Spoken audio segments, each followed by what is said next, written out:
le phénomène évidemment le plus sur lequel malheureusement c'est notre hypothèse la plus probable, c'est en effet la deuxième vague. Note, si on avait mis le masque en extérieur, vous n'auriez pas eu ce qui s'est passé à Turin. Après les rassemblements de foule, si vous laissez les rassemblements de foule sans masque, eh ben vous aurez à nouveau, comme ça s'est passé avec le rassemblement des évangélistes qui étaient dans un milieu clos, ils n'avaient pas de masque, ils se sont tous contaminés, et ça a donné le foyer énorme sur Mulhouse. Professeur Côme, joue-t-on à se faire peur avec ce spectre d'une seconde vague épidémique ? Peut-être. Et que donc, on n'organise pas de lutte en ayant peur. Ça se fait pas. Il faut enlever ceux qui ont peur, il faut mettre les gens qui ont du courage devant. La grande question, c'est, on nous a dit qu'il y allait avoir une deuxième vague au relâchement d'avril, pas de deuxième vague. Qu'il y allait en avoir une au déconfinement de mai, pas de deuxième vague. Qu'il allait y en avoir une après la fête de la musique où il y a eu des rassemblements très larges. Il n'y en a pas une non plus. Les clusters n'ont pas été suivis d'une augmentation de la mortalité. Or, une pandémie se mesure au taux, malheureusement, de patients qu'elle emporte.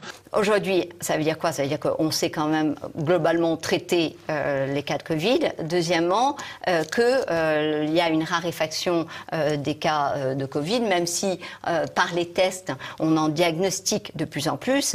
Il ne faut pas faire l'erreur de penser que nous sommes toujours dans une épidémie. Bonjour les amis. J'espère que vous avez passé de bonnes vacances.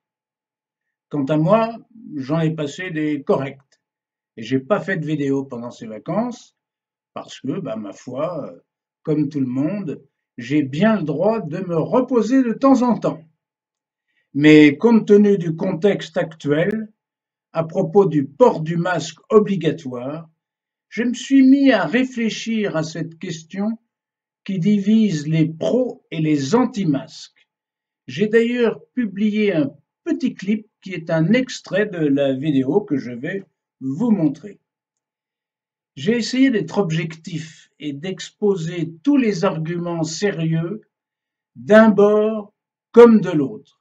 Et il faut bien le dire, je me suis posé plein de questions et je vais tenter de vous faire partager. Je vais tenter de vous faire partager ces questions. Et c'est loin d'être simple.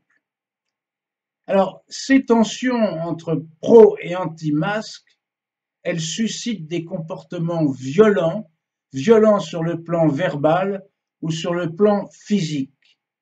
Côté pro-masque, on trouve parfois des réactions d'intolérance, voire de délation. Côté anti-masque, on a vu l'histoire abominable du chauffeur de Bayonne, sans parler des divers tabassages. Tenez, j'ai un exemple très concret, c'est celui d'une amie et de sa petite fille qui étaient dans un Monoprix, ils étaient dans la file d'attente à la caisse de ce Monoprix, deux femmes derrière elles se collent contre elles. Mon ami se retourne et constate que ces deux femmes n'avaient pas de masque. Alors on fait une remarque, juste une remarque. Et au sortir du Monoprix, les deux femmes rattrapent mon ami et sa petite fille et leur crachent dessus. Et puis elles se sauvent en courant. De tels comportements, quand même, vous ne trouvez pas que c'est inadmissible? Quelle que soit son opinion, chacun doit respecter l'opinion de l'autre. C'est pourquoi, dans les commentaires, vous pourrez dire ce que vous voulez, y compris si vous n'êtes pas d'accord avec moi, mais à une condition, à condition que ce soit avec courtoisie et que ce soit argumenté. En revanche, les commentaires qui seraient haineux ou qui consisteraient en des insultes, eh bien ces commentaires, ils seront supprimés. Voilà. Ceci dit, la vidéo que vous allez voir comporte 3 parties après un petit rappel sur les cafouillages du gouvernement. La première partie exposera sous la forme d'une petite animation les principes du masque en contexte épidémique. Ça, c'est le côté technique, qu'on sache bien de quoi on parle. La deuxième partie donnera la parole à divers scientifiques et médecins qui se sont exprimés sur la pertinence ou la non-pertinence du port du masque aujourd'hui en France. Et vous verrez, ils ne sont pas du tout d'accord entre eux. Enfin, la dernière partie abordera le délicat problème de la liberté. L'obligation du port du masque est-elle une atteinte à la liberté? C'est la question que nous nous poserons. Allez, on y va!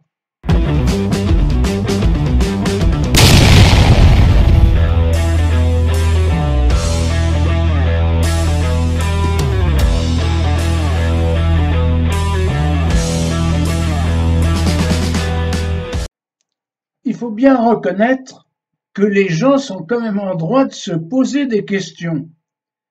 En plein cœur de l'épidémie, on nous a raconté que les masques ne servaient à rien.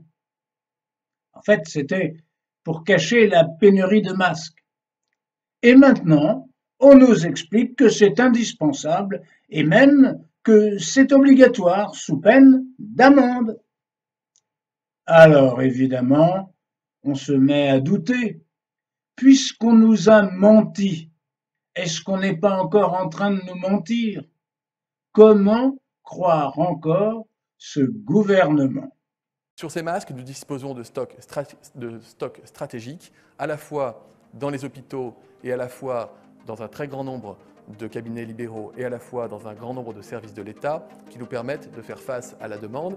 Je le répète, nous n'avons pas de malades ce soir sur le territoire national. Il n'y a donc aucun problème d'accès à ces masques pour toutes celles et ceux qui en ont besoin. Et je pense qu'il y a un consensus très clair aujourd'hui pour dire qu'il ne faut surtout pas avoir de masques pour le grand public, ça n'a pas d'intérêt et c'est même presque faussement protecteur. Les masques sont inutiles si vous n'êtes pas malade, si vous n'avez pas été personne contact proche de personnes malades. J'insiste. L'usage du masque en population générale n'est pas recommandé et n'est pas utile. Lorsqu'on n'est pas infecté par le virus, lorsqu'un médecin ne vous recommande pas de porter un masque, il ne faut pas en porter. Non, les Français ne pourront pas acheter de masques dans les pharmacies parce que ce n'est pas nécessaire quand on n'est pas malade. Il y a eu récemment quelques difficultés logistiques, je le reconnais bien volontiers, mais depuis hier, nous avons des masques qui arrivent dans les pharmacies. Il n'y a pas de sens à porter ce masque lors des déplacements autorisés. La meilleure des protections, ce sont les gestes barrières. Les masques, c'est une bataille essentielle. Le gouvernement a fait toute la transparence et mobilisé depuis le premier jour et nous continuons d'avancer. Nous encouragerons effectivement le grand public, s'il le souhaite, à porter des masques, en particulier ces masques alternatifs qui sont en cours de production. D'abord, il n'y a aucune décision de recommandation de port du masque, ni obligatoire, ni recommandé, en tout cas à ce stade, pour la population générale. L'État, à partir du 11 mai, en lien avec les maires, devra permettre à chaque Français de se procurer un masque grand public. J'ai toujours plaidé pour l'accès au masque grand public. J'ai demandé à ce qu'on passe une étape au gouvernement et je souhaite que dans les prochaines semaines, on rende obligatoire le masque dans tous les lieux publics clos. Bon, tout ça, on le savait, hein. C'était juste un petit rappel. Bon, et maintenant je vous propose de regarder une petite animation qui expose quels masques il faut utiliser en cas d'épidémie et comment les utiliser. Mais attention, hein, cette animation ne dit pas si nous sommes toujours dans une épidémie ou pas. Ça, c'est une autre question que nous verrons tout à l'heure.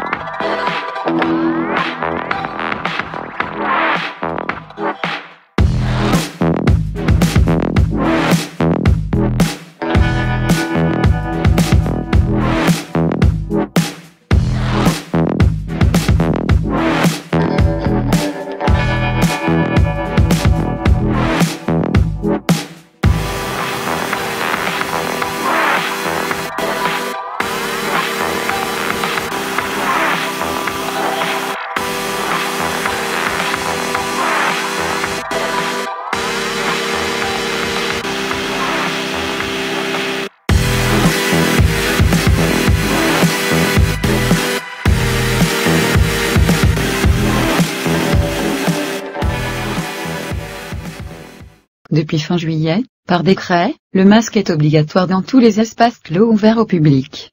Les préfets peuvent imposer le port du masque dans certains lieux en plein air et cette obligation va se généraliser. Mais le décret ne précise pas de quel type de masque il s'agit. Celui-ci? Celui-là? Ou celui-là? Ou encore celui-là? Mais non, gros bêta. Il s'agit de celui-ci. Mais il y a des nuances. Tout d'abord il y a le masque chirurgical. C'est un masque à usage unique qu'on doit jeter au bout de 3 heures. Il ne vous protège pas bien car il peut laisser passer le virus. Mais il protège les autres, car il retient vos postillons. Les chirurgiens l'utilisent pour protéger le patient opéré. Il y a aussi le masque grand public en tissu. Il est réutilisable à condition de le laver à chaque fois. C'est moins bien que le masque chirurgical. Mais ça revient moins cher puisqu'on peut le réutiliser. Ces 2 masques ne vous protègent pas des postillons des autres qui transportent le virus. Mais ils protègent les autres si vous avez le virus sans le savoir, si vous êtes asymptomatique, comme on dit. Si vous voulez vous protéger un peu, il faut mettre en plus une visière. Mais ce n'est pas pratique, car la buée vous empêche de voir. Le mieux est de mettre un masque FFP2. C'est un masque à usage unique, qu'on doit jeter au bout de 3 heures. Il protège les autres, mais aussi, il vous protège, car il ne laisse pas passer le virus. Seulement, il est plus cher. 2 personnages symboliques, le personnage vert, c'est vous. Le rouge, c'est l'autre. L'autre a le virus. Il vous postillonne dessus. Vous chopez le virus. Vous avez un masque chirurgical ou grand public, et l'autre a le virus. Il vous postillonne dessus. Vous chopez probablement le virus. Ce masque ne vous protège pas. Vous avez un masque chirurgical ou grand public et vous avez le virus sans le savoir, vous êtes asymptomatique, vous postillonnez sur l'autre, mais votre masque retient les postillons. L'autre ne chope pas le virus. Ce masque ne vous protège pas, mais il protège l'autre. Si nous portons tous des masques chirurgicaux au grand public, que nous soyons contaminés, ou pas, personne ne contaminera l'autre, et donc personne ne sera plus contaminé. Il y a toutefois un problème, les autres ne portent pas forcément le masque ou le portent mal. Alors mettez un masque FFP2. Si vous postillonnez, vous ne contaminerez pas l'autre. Si l'autre postillonne, il ne vous contaminera pas. Conclusion, le masque FFP2 est une solution individuelle, si vous avez les moyens. En revanche, le masque chirurgical ou grand public, est une solution collective, à condition que tout le monde joue le jeu, ce qui est loin d'être évident. L'idéal serait la solution collective, tout le monde porte au minimum, un masque chirurgical ou grand public. Ainsi, personne ne contamine personne. Comme on vient de le dire, il faudrait que tout le monde porte le masque.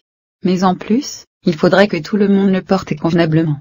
Ce qui est loin d'être le cas. Moi, je sais pas utiliser un masque. Je pourrais dire, je suis ministre, je me mets un masque. Mais en fait, je sais pas l'utiliser. Parce que l'utilisation d'un masque, ce sont des gestes techniques précis. Sinon, on se gratte le nez sous le masque, en fait, on a du virus sur les mains. Sinon, on a une utilisation qui n'est pas bonne et ça peut être même contre-productif. Examinons les erreurs à ne pas commettre, à commencer par celle de Jean Castex. Aussi, on a estimé que, la moyenne, c'est qu'un peu plus, environ 10% de ces personnes vont être diagnostiquées positives. La moyenne, c'est que, la moyenne, c'est que, la moyenne, c'est que, la moyenne, c'est que, la moyenne, c'est que, c'est pas, comment vous dire, tiré au sort, hein, c'est pas, comment vous dire, tiré au sort, hein, c'est pas, comment vous dire, tiré au sort, hein, c'est pas, comment vous dire, tiré au sort, hein, que,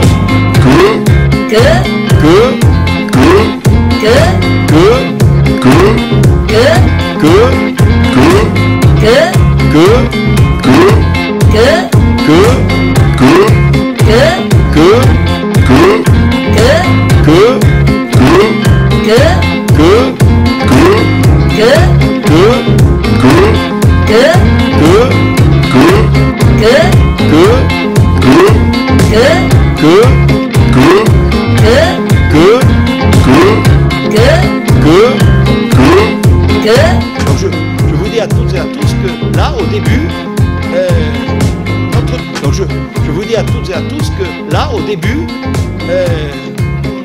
donc je vous dis à toutes et à tous que là, au début, notre... Couvrez bien votre nez. Ne mettez pas votre masque sous le menton.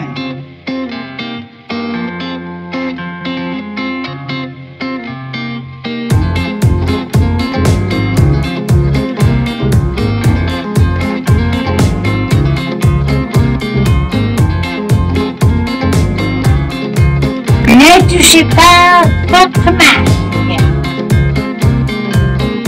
Changez-le s'il est humide.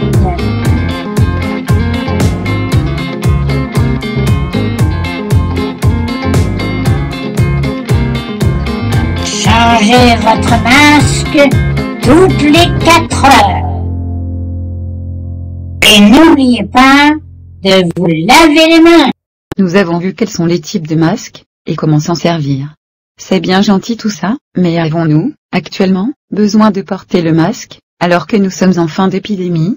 Regardons la courbe de l'épidémie. Elle monte rapidement. Elle passe par un pic, et puis elle redescend. C'est une courbe, en cloche. Nous sommes au bas de la cloche. Est-ce la fin de l'épidémie? On voit une petite remontée. Scénario impossible, c'était juste une petite fluctuation mais nous restons en bas de la cloche. C'est donc bien la fin de l'épidémie, et les masques sont devenus inutiles. Scénario 2 possible, la petite remontée est le prélude à une seconde vague. Alors, s'il doit y avoir une seconde vague, le masque est utile pour la contenir. Seconde vague or not seconde vague, that is the question.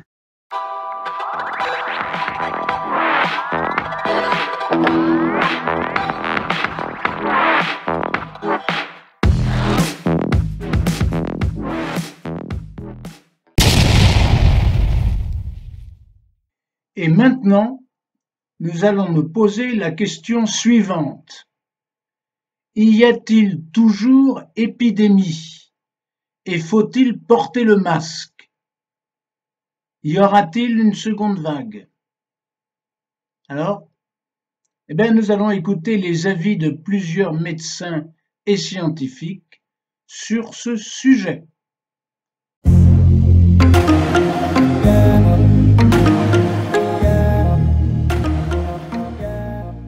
Quand on est un peu au pied du mur, il y a quand même des moyens de protection à mettre en place. Et je pense évidemment au masque. Si on n'est pas évidemment obligé de courir avec un masque comme on peut le voir parfois dans la rue. Ou de conduire avec un masque. Ou de conduire avec un masque quand on est tout seul dans sa voiture. On peut peut-être considérer que les endroits effectivement surchargés en personnes, où l'aération ne se fait pas très bien, on peut considérer que les risques de contamination sont plus élevés et que la balance bénéfice-risque, là encore, penche peut-être davantage en faveur du masque, puisqu'on va le porter une demi-heure dans la journée. Alors, vous avez donné dans votre question les éléments de la réponse. Vous avez dit quand on est au pied du mur. Alors, je vous pose la question, Élise, est-ce que vous pensez qu'aujourd'hui, nous sommes au pied du mur ? En tous les cas, il semblait que le pays l'était au moment du 17 mars. Oui, mais là, on est d'accord qu'on est aujourd'hui. Et donc, aujourd'hui, on a l'avantage d'être aujourd'hui, ce qui fait que nous avons les chiffres et les observations de ce qui nous a précédé. Et donc, nous avons un petit peu plus de vision sur la prise en charge médicamenteuse qui finalement, où on voit que le cocktail d'un macrolide, d'une antibiotique macrolide de type azithromycine, de zinc et pourquoi pas, pour dire un gros mot, de plaquenil, a quand même un effet notable sur les patients lorsqu'il est donné au début de l'infection. Donc, aujourd'hui, ça veut dire quoi? Ça veut dire qu'on sait quand même globalement traiter les cas de Covid. Deuxièmement, qu'il y a une raréfaction des cas de Covid, même si par les tests, on en diagnostique de plus en plus. Il ne faut pas faire l'erreur de penser que nous sommes toujours dans une épidémie. Si vous regardez ces courbes et ces dynamiques que je vous montre et qui sont vraiment vraiment très intéressantes. Elles nous donnent justement cette dynamique et cette évolution. Qu'est-ce qu'elles représentent? Elles représentent le temps de doublement de morts. C'est-à-dire combien de temps il va me falloir pour que je double le nombre de morts. Alors ça va être 5 jours, 4 jours, 5 jours, 6 jours, et c'est de plus en plus espacé. On s'aperçoit de quoi que, vous voyez que tous les pays, la plupart des pays, en tout cas européens, ont l'épidémie a cessé. Donc vous voyez cette chute verticale nette qui montre que l'épidémie a cessé. Autre point intéressant, c'est que vous remarquez aussi que la pente est en train de diminuer. C'est-à-dire que dans les pays où le Covid sévit encore, comme l'Inde, le Brésil, eh bien, la pente est en train de diminuer. Ça veut dire que il faut de plus en plus de temps pour avoir un doublement des morts. Ça veut dire que le virus est en train, au niveau mondial, de perdre aussi en force. Donc dans nos pays, il n'y a plus. Dans certains pays, il y a encore, mais visiblement, on n'est plus sur les mêmes épisodes que précédemment, et en mort confirmée. Alors, est-ce que c'est parce que le virus perd en force, ou est-ce que c'est parce que nous savons traiter le Covid? J'ai pas la réponse à cette question. Alors quand on est en train de nous dire il y a des scientifiques qui disent il va y avoir une deuxième vague. Alors moi j'aimerais bien les confronter sur ce plateau ou sur n'importe quel autre plateau, ces scientifiques, parce qu'une deuxième vague qui suit une première vague d'une épidémie qui a la forme d'une cloche. Et qui fait une deuxième cloche dans la foulée, personnellement, je n'en ai pas rencontré. J'ai cherché, je n'en connais pas. Je ne dis pas que ça ne peut pas exister, mais vraiment, j'ai cherché beaucoup. Donc, en fait, ce qui existe en revanche, c'est qu'à des temps espacés, il puisse arriver d'avoir une autre petite courbe. Et en général, ces courbes-là sont des courbes bien moins importantes que précédemment et beaucoup plus limitées en géographie que les premières courbes. Donc, il faut arrêter avec cette idée de deuxième vague. Et donc, ce qui veut dire que quelle est l'indication, face à tout ce que je vous ai dit, de mettre un masque à une population qui a déjà eu son système immunitaire affaibli pour les raisons que je vous ai citées. Et voilà, et en fait, ça appelle à votre bon sens. C'est-à-dire qu'effectivement, les petites mailles des masques qu'on utilise, d'ailleurs, il est bien marqué sur chaque boîte de masque qu'elle ne protège pas du tout du Covid. Non, regardez, ce soir en rentrant chez vous, si vous avez une boîte, regardez donc, je vous invite. C'est parce qu'effectivement, les mailles sont tellement énormes qu'elles laisseraient passer des centaines de milliers de particules de virus, de coronavirus. Donc voilà, on a... Alors j'ai cru comprendre que vous étiez sceptique sur les masques. J'ose imaginer que vous êtes d'autant plus sceptique sur les masques contre le Covid-19. Lorsque c'est utilisé comme il le faut, au moment où il le faut, par une population qui sait l'utiliser, etc., etc. Donc j'étais une des premières à dire que et le masque dans les pays asiatiques, ça avait permis de freiner. Pourtant, ils n'avaient pas confiné.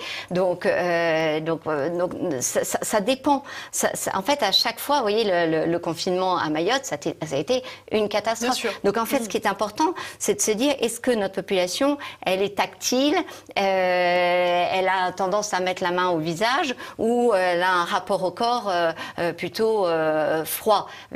Nous sommes des latins, et donc nous portons nos mains au visage parce que nous parlons avec nos mains, et du coup, nous touchons tout le temps notre masque, et donc quand nous touchons notre masque, nous faisons un espèce de bouillon de toutes nos mauvaises bactéries et virus que nous avons exhalés, qui auraient dû être dilués dans l'air et qui sont là concentrés et que je vous colle partout sur le plateau. Donc moi, j'appelle juste à un usage intelligent de chaque objet. Donc je ne suis ni un anti-vax, ni un anti-masque. Je suis pour une évaluation des moyens adaptés et tenant compte de la culture et de la façon de vivre des gens. Et de la situation présente. Et de la situation, du climat, de la température, de tout un tas de choses. La grande question, c'est, on nous a dit qu'il y allait avoir une deuxième vague au relâchement d'avril, pas de deuxième vague. Qu'il y allait en avoir une au déconfinement de mai, pas de deuxième vague. Qu'il allait y en avoir une après la fête de la musique, où il y a eu des rassemblements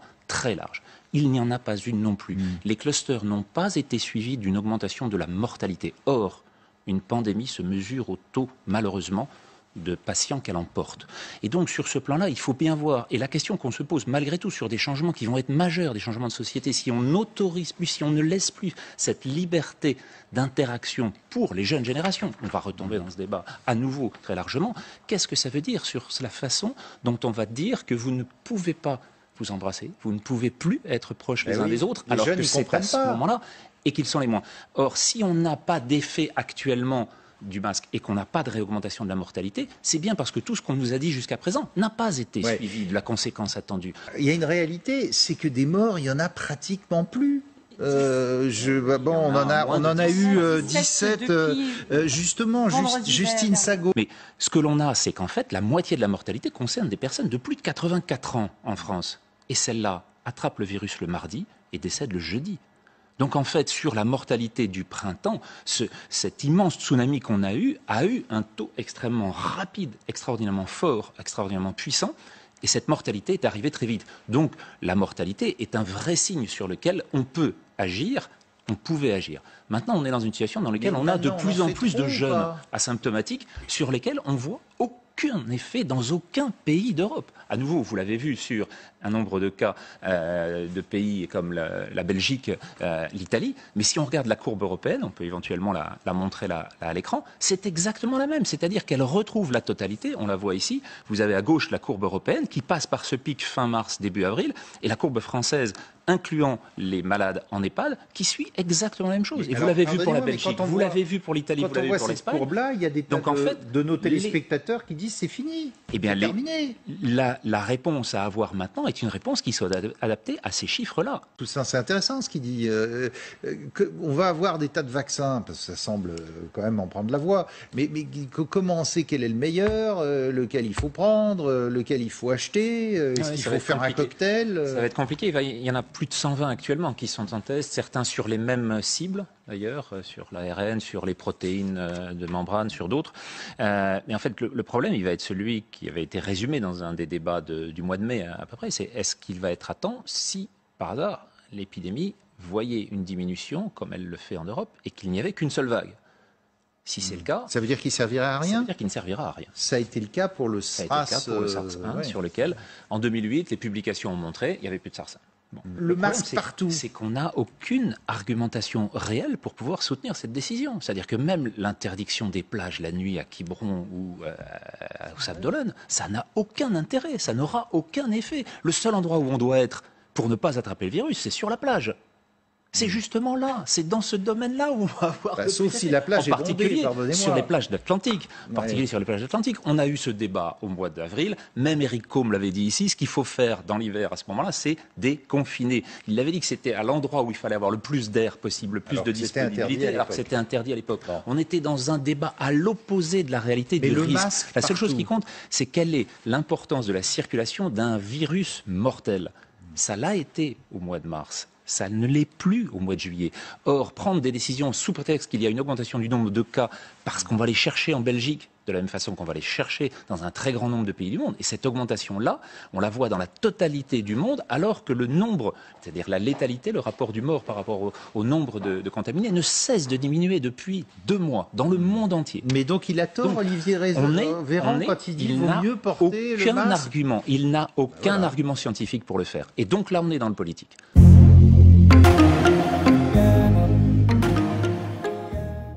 Donc si vous voulez, plus vous testez, plus vous trouvez de cas, mais dans les cas qu'on trouve, on est en train de regarder, les cas, ce qu'on trouve maintenant et ce que l'on trouvait en février ou en mars, ça n'est plus la même maladie.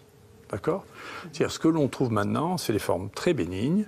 Là, je viens de discuter avec une de nos collaboratrices qui travaille sur les données de coagulation, qui trouve qu'il n'y a plus du tout de troubles de coagulation chez les gens qui rentrent maintenant. La proportion des gens qui est hospitalisée est beaucoup plus faible. On n'a eu aucun mort sur 1000 personnes. Il y a eu un mort, mais qui est vraiment... Enfin, le Covid a joué un rôle extrêmement mineur dans sa fin de vie. Le masque protège les gens dans le domaine du soin. Rien n'est clair, rien n'a été démontré, sur le plan de la transmission virale. Après, c'est une situation sur laquelle il y a une certaine complexité à répondre parce que le masque ne joue pas qu'un rôle physique de protection par voie respiratoire. Il joue un rôle de signal il y a une maladie contagieuse qui circule. Si les masques peuvent rassurer, c'est une chose, mais je suis inquiet qu'on fasse une fixation trop importante dessus parce que maintenant, c'est les gens qui veulent vouloir faire la loi. Vous savez, il y a toujours un dictateur rentré dans beaucoup de gens qui voudrait imposer. Moi, j'ai vu ça, j'étais sidéré, le marché, quelqu'un qui engueulait tout le monde, n'avait pas de masque. Il risque d'y avoir des tensions, des bagarres, tout ça. C'est peut-être de la peine à mes amis qui vivent en Ile-de-France ou qui vivent à Paris. C'est que plus on s'affole, moins on soigne bien les gens. C'est ça ce qui s'est passé. C'est la désorganisation liée à l'affolement. Et que donc, on n'organise pas de lutte en ayant peur. Ça ne se fait pas. Il faut enlever ceux qui ont peur, il faut mettre les gens qui ont du courage devant. Le port du masque est essentiel, bien entendu, pour les soignants, pour se protéger. Il est essentiel pour les patients qui sont contagieux. Il peut tout à fait se comprendre en pleine période épidémique dans les lieux clos, dans les métros, dans les rassemblements. Associé bien entendu au lavage des mains avec les solutions hydroalcooliques. Le masque met de la distance sociale, en plus d'une protection respiratoire.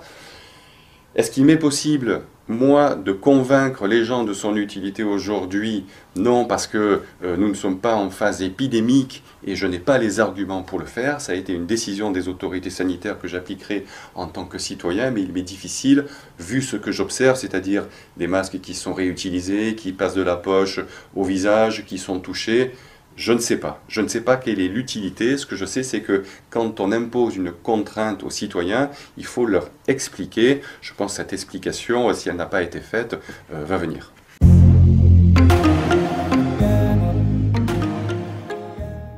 Professeur Côme, joue-t-on à se faire peur avec ce spectre d'une seconde vague épidémique?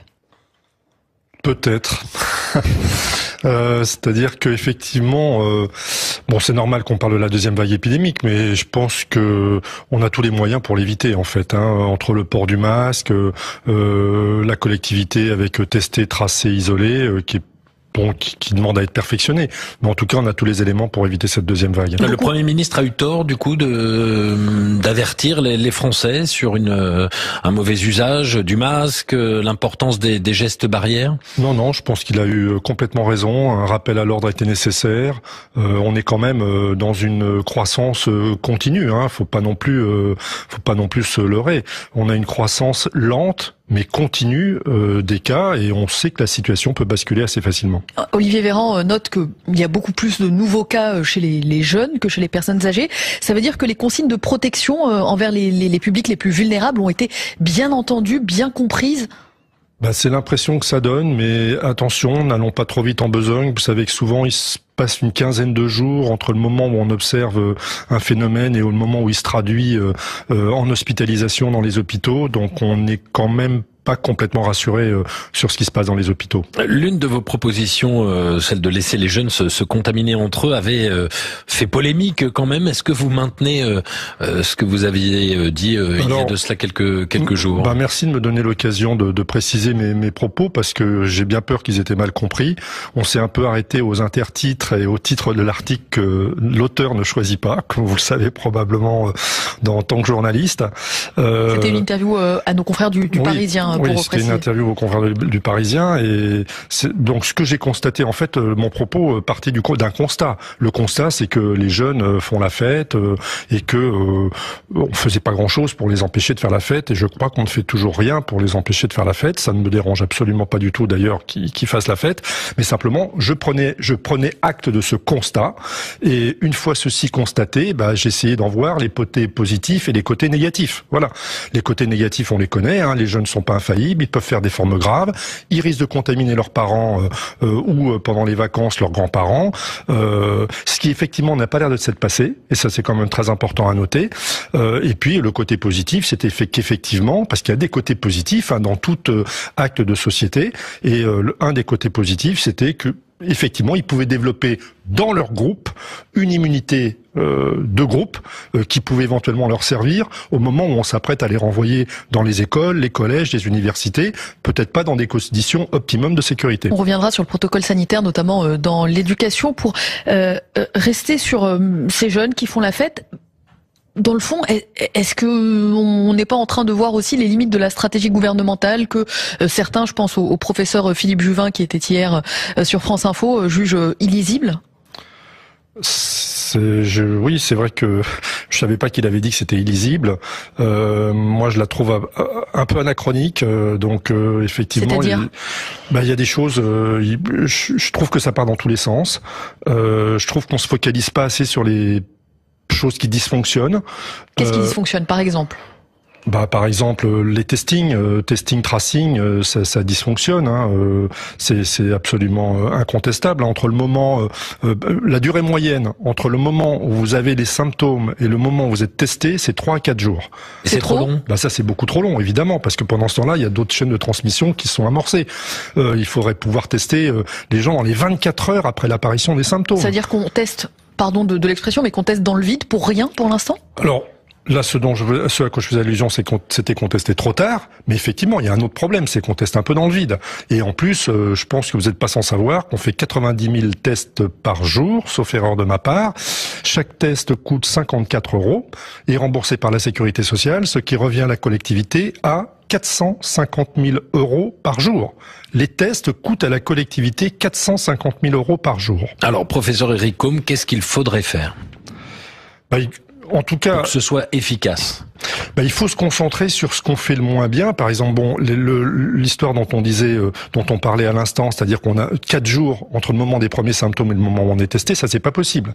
Donc il faut éduquer et informer les gens qu'ils se fassent tester dans les 24 heures. Et si il faut leur donner les moyens d'être testés très rapidement. C'est-à-dire qu'il faut pas leur donner un rendez-vous dans 4 jours, et il faut encore moins leur donner un rendez-vous dans 5 jours, comme ça se passe dans certains endroits. Ça c'est un exemple.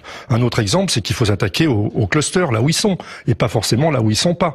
Donc on sait où ils sont aujourd'hui. On sait encore tracer la chaîne de contamination. Oui, on sait tracer les chaînes de contamination. On sait très bien où sont les clusters. C'est publié chaque semaine par Santé publique France. Santé publique France fait un très très bon travail. Ils publient exactement chaque semaine, tous les jeudis d'ailleurs.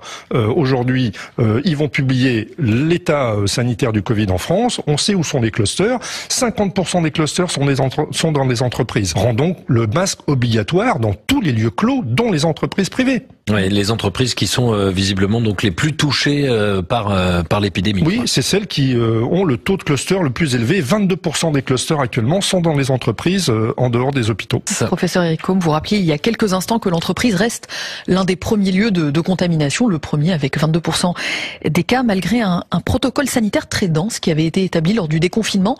Est-ce que ce protocole est inefficace ? Ah non, je pense que ce protocole est très efficace. Très efficace. S'il est appliqué correctement, il est très efficace. Le problème, c'est que c'est l'application entreprise par entreprise. Il faut aller plus loin. Exactement. Je pense qu'il n'est pas appliqué correctement. Mais s'il était appliqué correctement, il n'y aurait pas de souci à se faire. Mais c'est difficile d'aller contrôler dans chaque entreprise si tout le monde porte bien le masque, si la distance est respectée, si tout le monde se lave bien les mains. Je pense que c'est un problème d'autodiscipline et puis aussi de la nécessité de ne pas se contaminer entre collègues. Donc je pense que ça devrait se faire assez facilement. On y arrive dans les hôpitaux, pas si bien que ça d'ailleurs, mais on y arrive. Mais il faut être extrêmement vigilant. Nous-mêmes, on peut se relâcher dans nos hôpitaux, donc on comprend très bien que dans les entreprises, il y a un certain relâchement. Mais on peut pas se le permettre. Un cas concret, on va arriver à la fin des périodes de vacances. Si un salarié revient d'Espagne ou du Royaume-Uni, où on sait que le virus circule encore, il doit être en télétravail ? Ça paraîtrait beaucoup plus raisonnable qu'il reste en télétravail. De toute façon, je suis pour continuer le télétravail à la rentrée.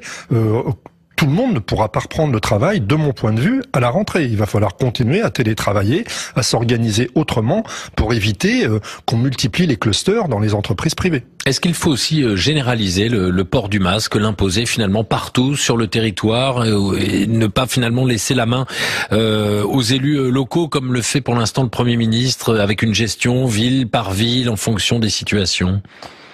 Écoutez, je vais pas me prononcer sur cette manière de faire de la politique, non, mais même si effectivement je la comprends pas très bien, parce que je pense que ça entraîne des disparités selon les régions, selon les villes. On n'y comprend plus grand chose. Et puis ça brouille le message, quoi. Ça brouille le message sur le masque. Je préférais qu'on se concentre sur le port du masque dans les lieux où il est absolument nécessaire, comme dans tous les lieux clos, ceux dont on vient de parler, plutôt que on se concentre sur le port du masque dans des lieux où on n'est pas sûr qu'il soit nécessaire. Vous comprenez les réticences de certains qu'on entend un peu de plus en plus à porter ce masque? Je les comprends pas pour les lieux clos, et pour les lieux extérieurs, bah oui, je peux les comprendre. Donc si vous voulez, c'est pour ça qu'il faut clarifier le discours. Je pense que vous les comprenez, pardon, parce que le masque à l'extérieur, ça sert à rien. Bah, dire que ça sert à rien, c'est aller vite en besogne quand même. Je prendrais pas un bain de foule sans masque, clairement. Voilà. Mais après, je ne me mets pas à risque de prendre des bains de foule.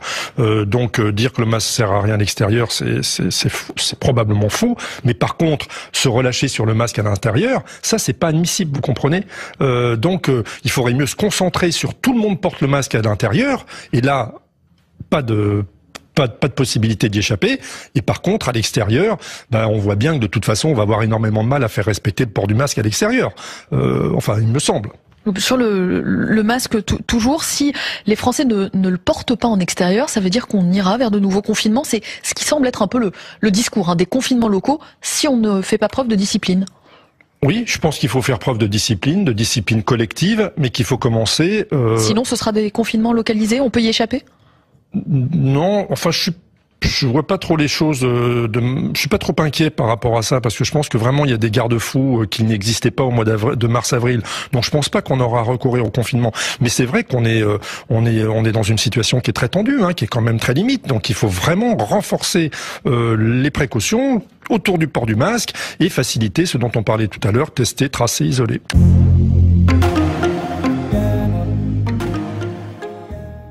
À Nice aussi, dès ce matin, 10h, port du masque obligatoire dans certains secteurs.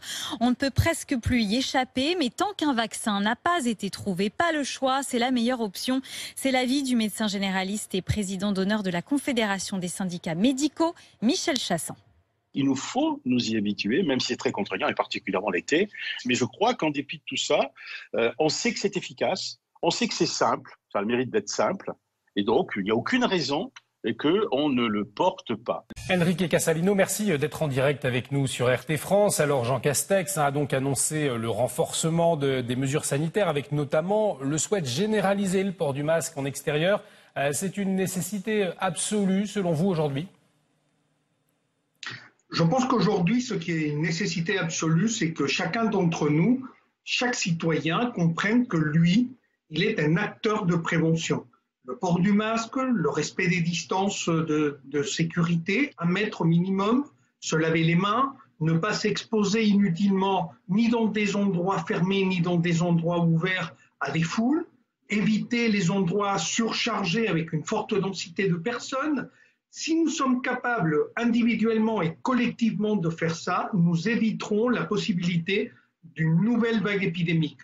Si nous ne sommes pas capables collectivement de respecter ces règles de fonctionnement et des bonnes conduites, dans le sens de prévention d'une épidémie, nous aurons des difficultés et nous connaîtrons une nouvelle période difficile dans les semaines qui viennent. Est-ce que... Les chiffres... Oui. Est-ce qu'aujourd'hui, vous êtes inquiet, ou alors finalement, avec le brassage lié à la période estivale, cette situation était attendue ? Oui, vous avez raison, cette situation pouvait être attendue, c'était prévisible qu'il y aurait un relâchement, mais ce que nous constatons, c'est que le relâchement a été peut-être plus important qu'on ne le pensait et que ça laisse craindre au retour des vacances, avec ce brassage de population qui se déplace du nord vers le sud, de l'est vers l'ouest et vice-versa, cette grande mobilité de notre population, cette diminution d'une certaine rigueur dans le respect des mesures pourrait nous mettre en grande difficulté dès le mois de septembre et peut-être aller vers une vague épidémique ou une nouvelle poussée épidémique au cours du mois d'octobre ou de novembre.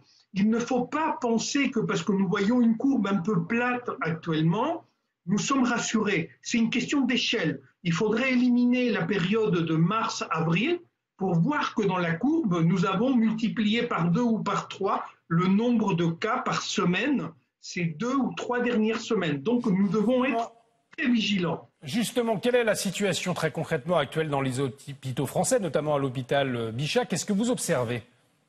Ce que nous observons dans la plupart des hôpitaux, c'est à nouveau des cas de Covid. Pour vous donner à l'échelle de mon hôpital, nous avions eu des semaines, 1-2 semaines pendant lesquelles il n'y avait pas un seul cas. Maintenant, nous avons tous les jours 3-4 cas par jour. Ça ne veut pas dire qu'ils sont tous hospitalisés, hein, mais vous voyez qu'il y a quand même une différence. Et quel profil? Parce qu'on a beaucoup parlé pendant cette période de vacances des jeunes, de clusters à cause de jeunes qui se rassemblaient. Les gens qui viennent aujourd'hui dans les hôpitaux, ils sont plutôt jeunes ou alors ce sont des gens âgés comme lors du pic de la crise sanitaire? Non, actuellement, ce sont plutôt des personnes jeunes, mais il ne faut pas oublier que l'épidémie avait été aussi une épidémie chez des personnes jeunes au début de l'épidémie. C'est-à-dire, il faudrait regarder les chiffres de fin janvier, début février, et que l'épidémie ensuite a frappé là où il y avait la population la plus fragile, c'est-à-dire les personnes âgées, seulement après.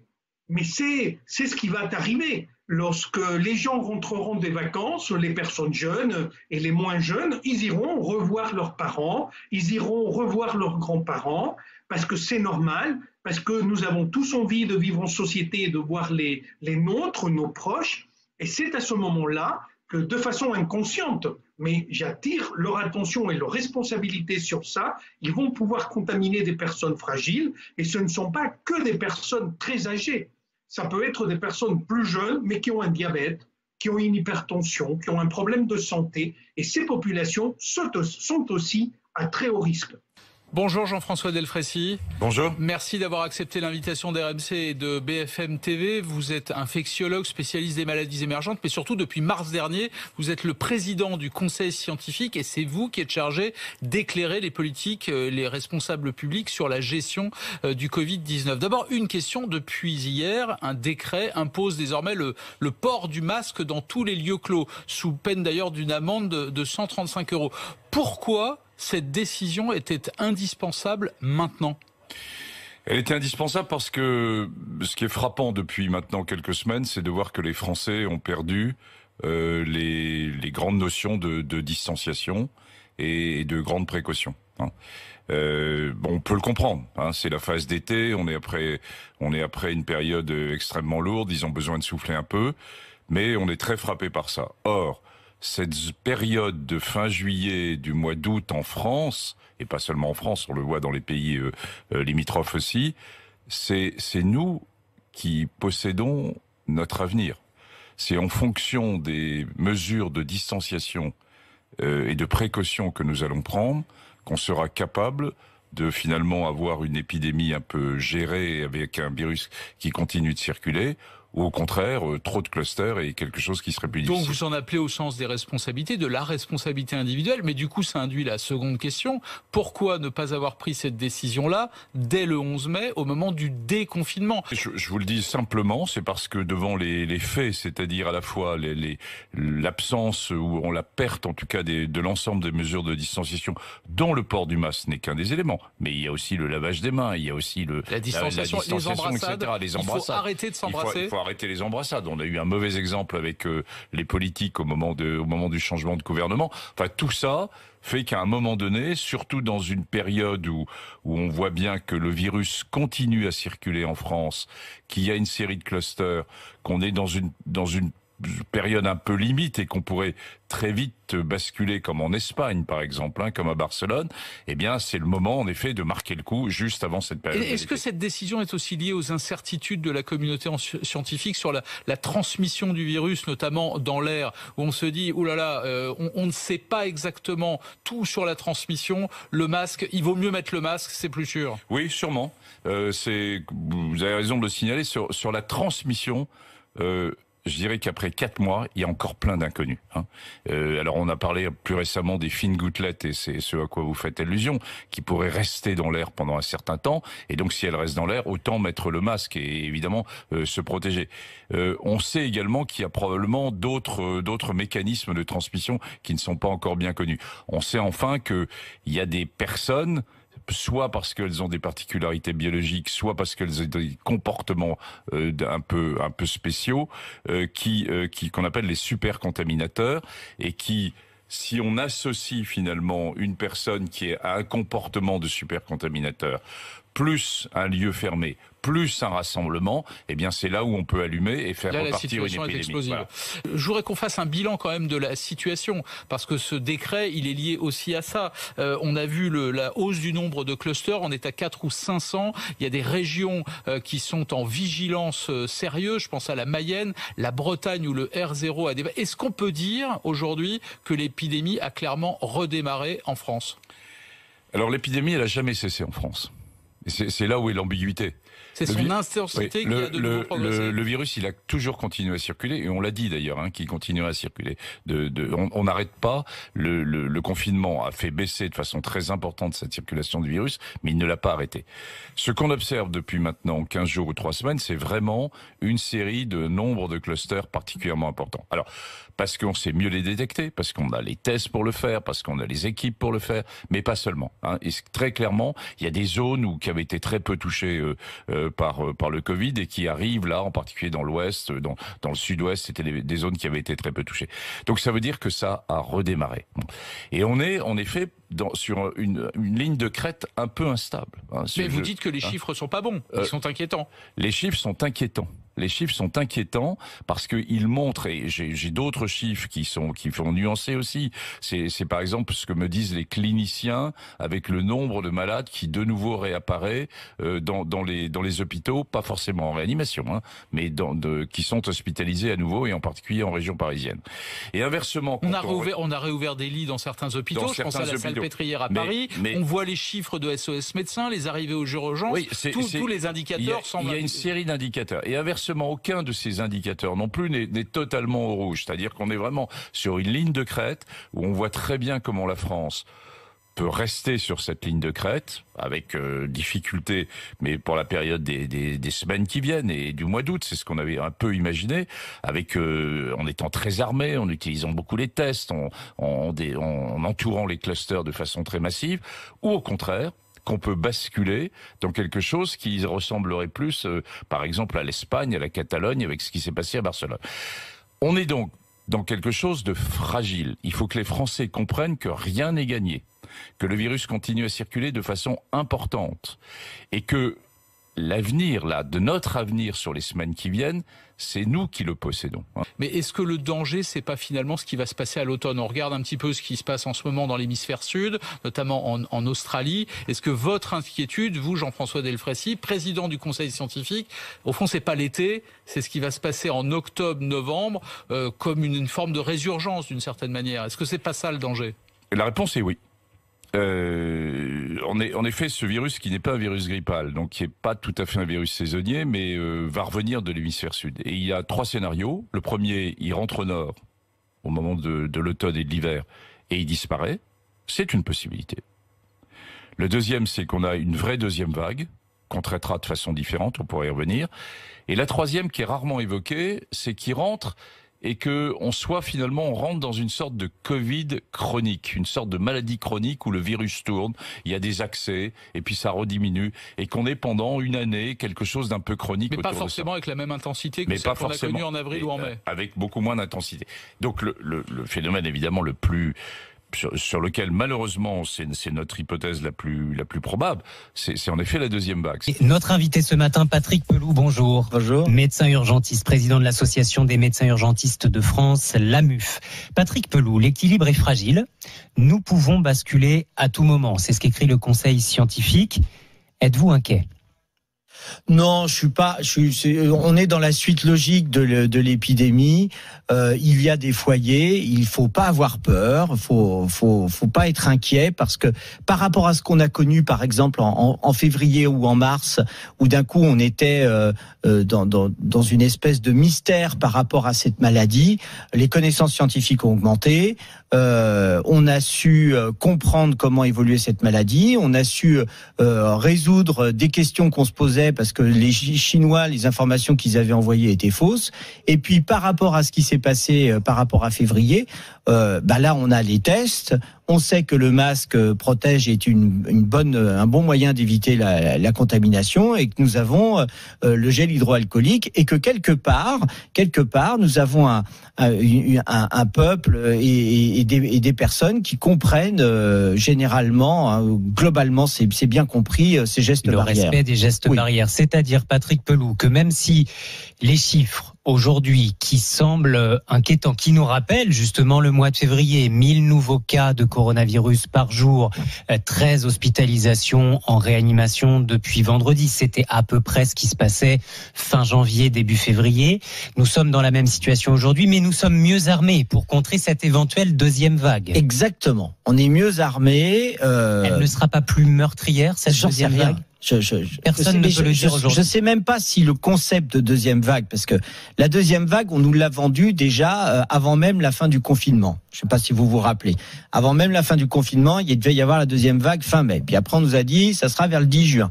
Puis après, c'était mi-juin. Puis après, c'était à la fête de la musique, etc. On ne l'a jamais vu. On l'a jamais vu. Donc, c'est peut-être en train d'arriver. Elle est, ou peut-être pas.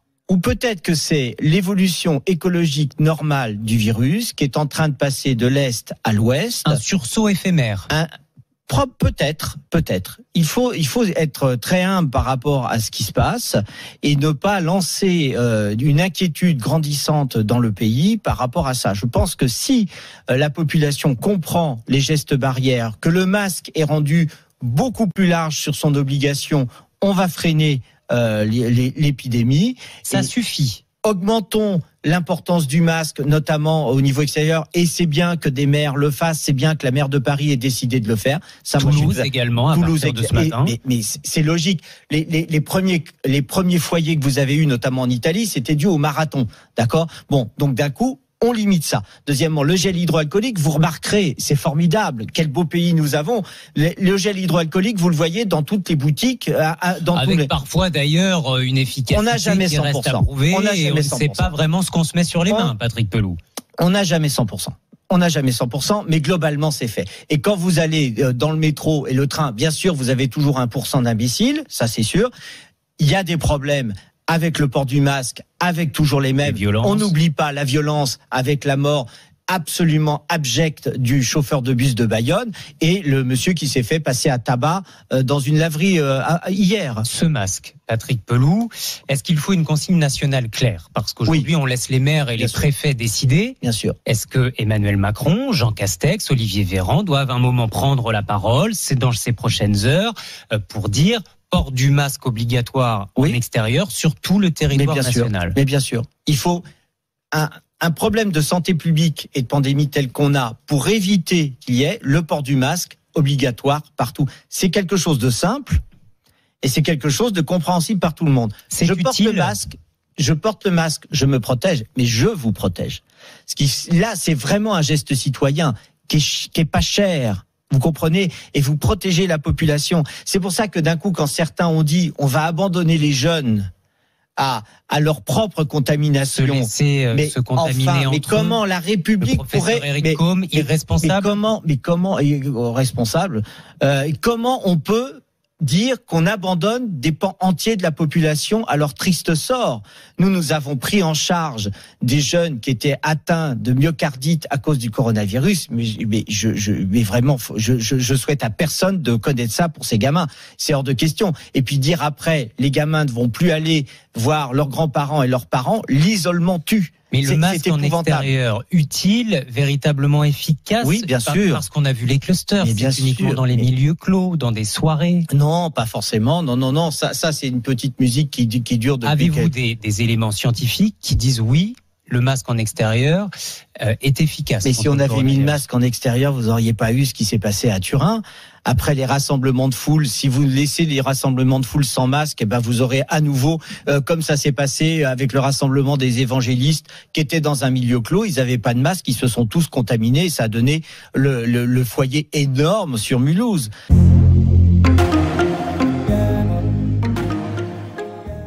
Petite précision à propos de la première intervention. Madame Orion-Caude dit que les masques ne protègent pas. Elle parle des masques chirurgicaux au grand public, évidemment, hein, pas des masques FFP2. Ah oui, nous avons vu que ces masques ne protègent pas, mais ils protègent les autres. Ça, elle a oublié de le dire.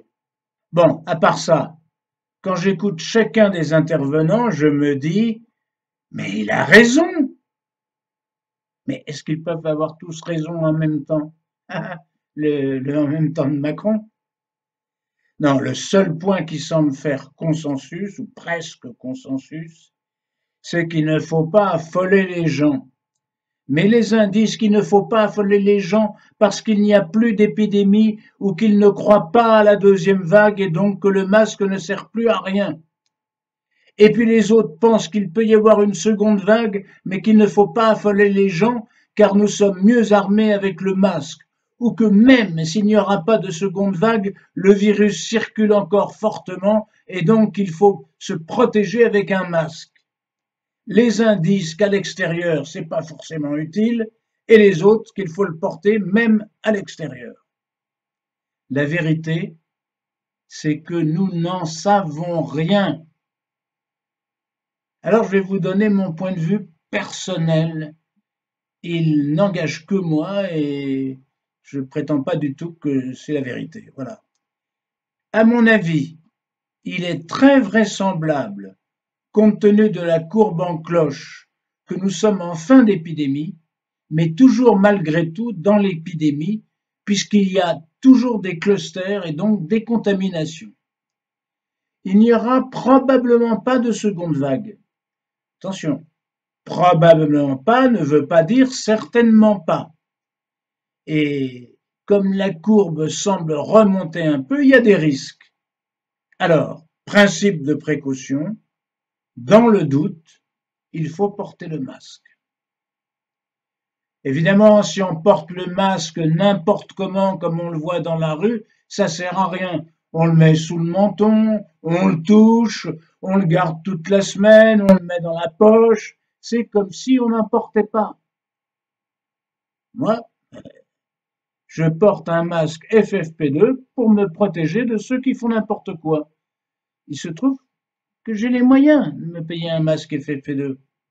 Mais tout le monde n'en a pas les moyens, voilà. Et ça, c'est un vrai problème. Quant à ceux qui disent que l'efficacité du masque n'est pas prouvée, et ils n'ont pas bien remarqué ce qui s'est passé dans les pays asiatiques, comme la Corée ou le Japon, ce sont les pays qui ont le mieux maîtrisé l'épidémie. Il y a aussi ceux qui disent que le port du masque diminue les défenses immunitaires. Où est-ce qu'ils ont vu jouer ça? Rien ne le prouve. Et puis ceux qui disent que le masque empêche de respirer. Ah bon? Alors dans les salles d'opération, ils ne peuvent pas respirer. Bon, alors, principe de précaution. On porte tous le masque pour se protéger et protéger les autres. Tout ça tant que le doute subsiste. Il y a ceux qui disent que le masque est obligatoire parce qu'il faut écouler le stock de masques. Il y a peut-être une part de vrai, mais franchement, je ne crois pas que le gouvernement veuille restreindre les libertés juste pour un problème de gestion des stocks. D'ailleurs, il y a plein de pays qui ont rendu le masque obligatoire et je ne sais pas s'ils ont tous des problèmes de gestion des stocks. Bon. Il y a aussi de très nombreuses personnes au Québec, en Suisse, en Allemagne, en France, qui croient à ce que racontent ces fameux lanceurs d'alerte sur Internet, selon lesquels il y aurait un complot mondial orchestré par quelques milliardaires, dont bien entendu Bill Gates, avec la complicité de l'OMS qui est à la botte de Bill Gates, de ce même Bill Gates, en vue d'imposer un vaccin obligatoire à toutes les populations. Alors écoutez bien, un vaccin dans lequel il y aura une puce qui permettra, grâce à la 5G, de contrôler tout le monde et même d'en exterminer certains. C'est pourquoi on aurait inventé une fausse pandémie pour faire peur aux gens afin que les gens puissent consentir à se faire vacciner, à subir ce vaccin mortel. Alors comme ça, tous les gouvernements, toutes les autorités seraient complices de cette machination. Oui, je sais, Bill Gates n'est pas le philanthrope qu'il prétend être. Oui, oui, ça a été démontré. La fondation Bill Gates, c'est une arnaque. Mais de là à croire que tous les gouvernements seraient complices, vous croyez que tous les maires qui imposent le port du masque dans leur ville sont tous des agents du gouvernement mondial? Ah, faut être sérieux. Oui, bien entendu, Big Pharma veut profiter de la situation en vendant un vaccin. Oui, c'est la course au vaccin. Entre parenthèses, je déconseille aux gens de se faire vacciner avant au moins la fin de 2022, hein, parce qu'un vaccin mis au point à la va-vite, je suis persuadé qu'il y aura plein d'effets secondaires. Alors, business de Big Pharma, aucun doute.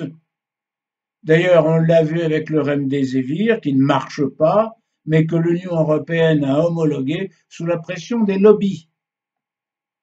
Mais complot mondial, avec la complicité de tous les gouvernements en vue de soumettre tous les peuples et d'en exterminer une grande partie, c'est un peu gros, non? Alors maintenant, de manière plus crédible, il y a ceux qui pensent que Macron veut créer la peur et imposer le masque donc, pour éviter que les gens descendent dans la rue pour manifester contre sa politique. Alors là, oui, on peut se poser des questions, parce qu'il y a certainement une arrière-pensée de ce genre. Alors écoutons François Asselineau, qui les suggère de manière d'ailleurs très prudente. Porter des masques, ça sert. La meilleure preuve, c'est que des pays entiers en Extrême-Orient, comme le Japon, la Corée, la Chine, Taïwan, etc., portent des masques depuis des décennies lorsqu'il y a des épidémies, et donc ils ont bien constaté que ça pouvait avoir un effet. Mais les Français, eux, on leur a expliqué que avoir des masques, ça ne servait à rien. Et maintenant, on leur explique tout le contraire. Enfin, on en est maintenant à vouloir porter un masque en plein air, alors même qu'il y a quand même une autre vérité fondamentale, c'est que le nombre de morts a considérablement diminué. Et il faut s'en réjouir.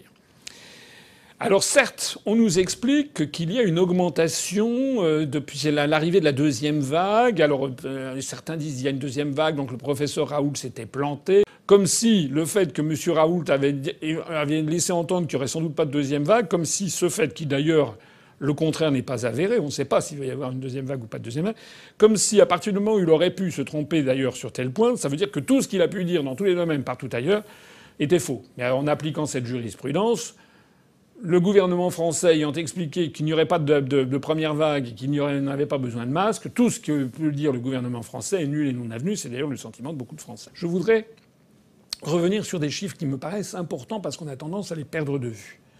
En France, chaque année, il y a à peu près 610 000 morts par an. Depuis plusieurs années, c'est un taux assez stable. Ça veut dire, si vous divisez par 365, 1671 morts par jour en moyenne en France. Bon. Du 1er au 6 août 2020, d'après les statistiques officielles que j'ai consultées, il y a eu en tout et pour tout 47 morts de la Covid-19. C'est-à-dire 7,8 morts par jour. On est à une moyenne journalière de 1671 morts, toutes morts confondues.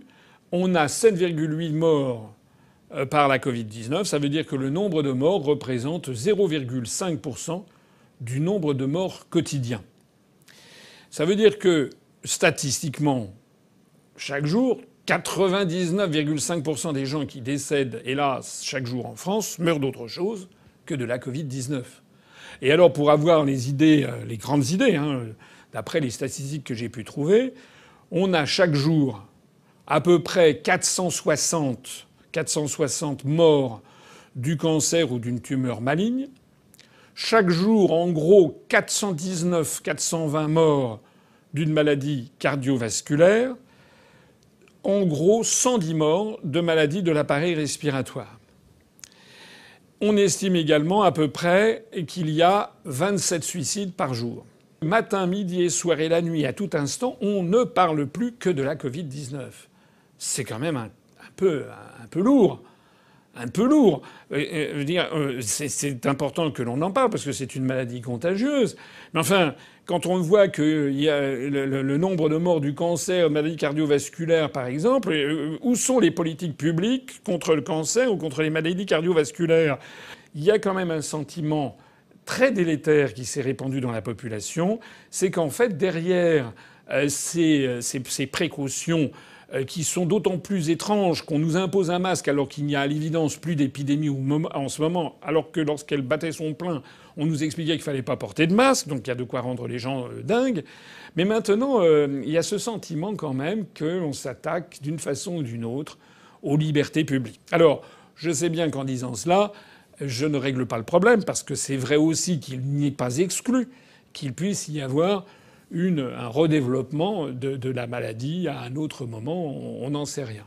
Mais est-ce que ce redéveloppement de la maladie serait forcément négatif dans la mesure où il faut bien avoir une immunité croisée? Je ne sais pas. Dans le site de Front Populaire, Michel Onfray, suite à un déjeuner avec le professeur Raoult, se dit convaincu qu'il n'y a plus d'épidémie et que l'obligation du port du masque est un moyen d'éviter les manifs à la rentrée pour Macron. Plusieurs remarques. Comme l'a dit Asselineau, ce n'est pas parce que Raoult avait raison sur la chloroquine qu'il a forcément raison sur tout. Alors oui, l'obligation du port du masque arrange bien le gouvernement, mais cela ne suffit pas à la disqualifier. Le problème est de savoir s'il y a toujours un risque épidémique, et ça, c'est une question de croyance. Si on est souverainiste, si on est pour le Frexit, doit-on pour autant croire que l'épidémie est finie et que le port du masque est une atteinte à la liberté? Boris Johnson, qui est souverainiste puisqu'il a été l'artisan de la mise en œuvre du Brexit, Boris Johnson a rendu le masque obligatoire dans les commerces en Grande-Bretagne. Personnellement, je suis souverainiste, je suis pour le Frexit, il n'y a qu'à regarder mes vidéos. Mais même si j'espère qu'on est bien en fin d'épidémie, je n'en suis pas sûr. Alors, dans le doute, appliquons le principe de précaution et portons le masque en le portant bien. Alors, dans cette optique, s'agit-il d'une atteinte à la liberté? La liberté des uns s'arrête là où commence celle des autres. C'est ce que disait Stuart Mill et c'est ce qu'on disait pendant la Révolution française. Suis-je libre de ne pas porter le masque? Eh bien non. Non, si cela risque de contaminer les autres. Prenons un exemple.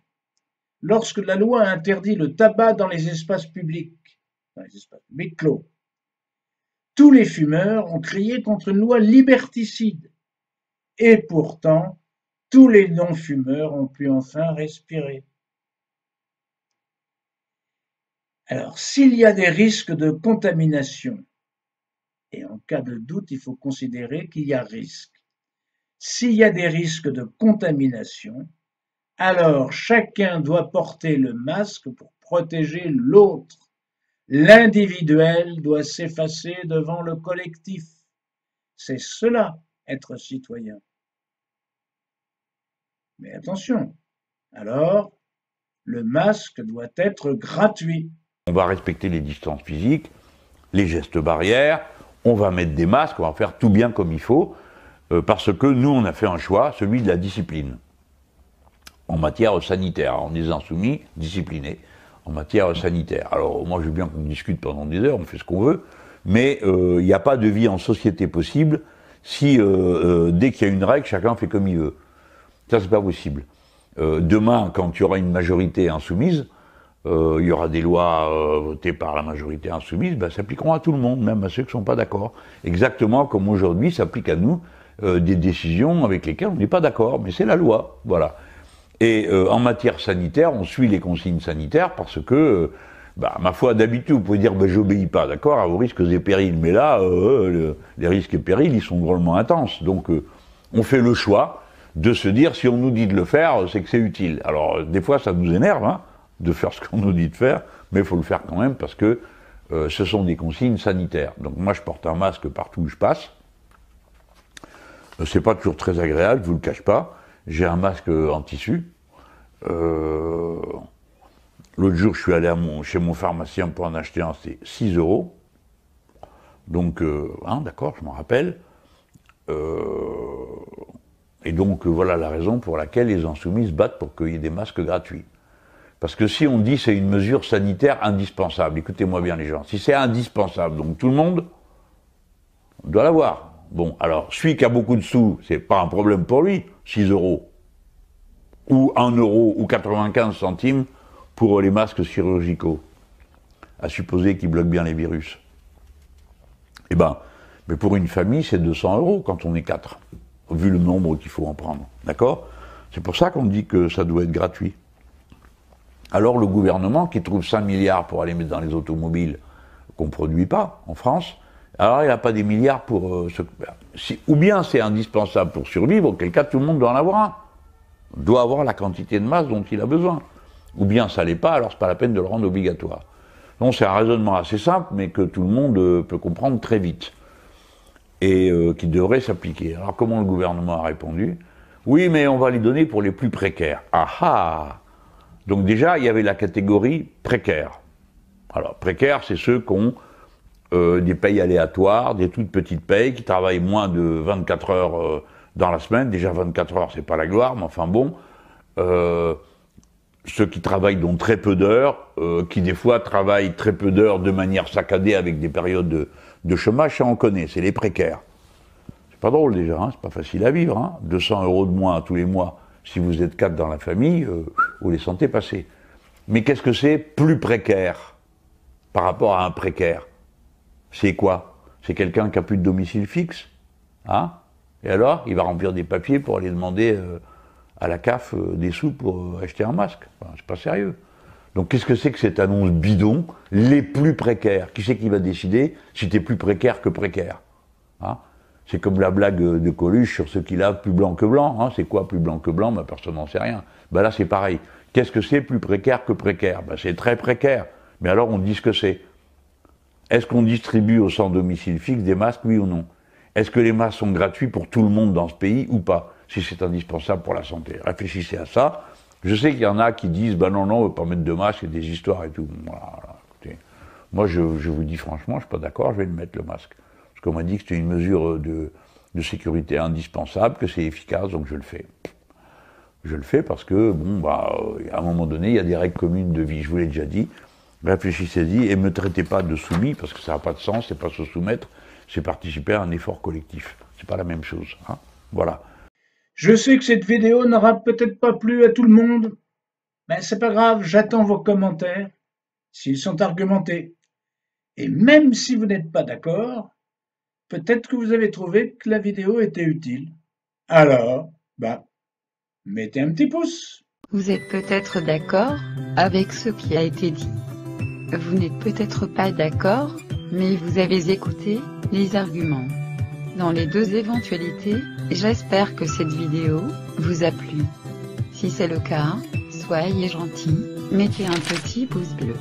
Si vous n'êtes pas encore abonné à C'est dans l'air, vous pouvez le faire maintenant. C'est gratuit, et ça nous encourage.